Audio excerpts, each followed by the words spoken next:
অস্ট্রেলিয়ার স্বাস্থ্য বিশেষজ্ঞরা ৩৫০ জন বিবাহিত মহিলাদের উপর গবেষণা করে তথ্য বের করেন বিয়ের পর কেন মেয়েদের স্তন ও কোমর মোটা হয়।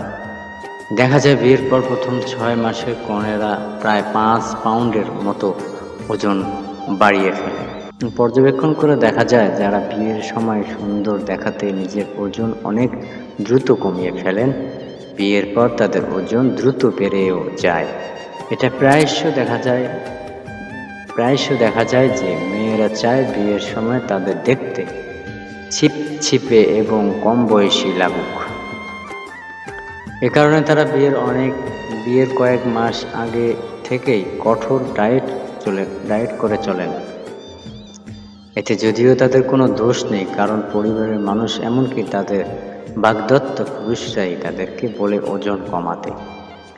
বিয়ের পর মেয়েরা মনে করে সামনে তো আর কোনো বড় উপলক্ষ নেই, আর তাই ওজন নিয়ন্ত্রণের দিকে তেমন লক্ষ্য থাকে না।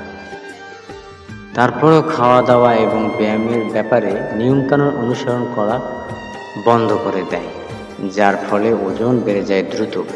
অনেকেই আবার মনে করেন বিয়ের পরে তাদের আকর্ষণীয় ফিগার বজায় রাখার দরকার নেই।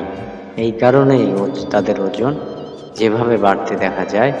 বিয়ের পর মোটা হয়ে যান বোধে কেবল মেয়েদের জন্য নয়, নারী পুরুষ উভয়ে এই টিপস মেনে নিয়ন্ত্রণ করতে পারেন ওজন কমাতে।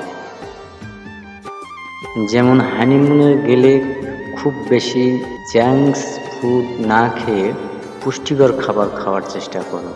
পোলাও বিরিয়ানি না খেয়ে গ্রিল বা চিকেন বা মাছ খেতে পারেন। সাথে খাবেন প্রচুর পরিমাণে সালাদ আর মিষ্টি জাতীয় খাবার, যেমন কেক, পেস্ট্রি খাওয়ার বদলে ফ্রুটস, স্যালাদ আর ফলের রস খেতে পারেন। ভ্রমণে গেলে রিচ ফুড এমনিতেই এড়িয়ে চলা উচিত।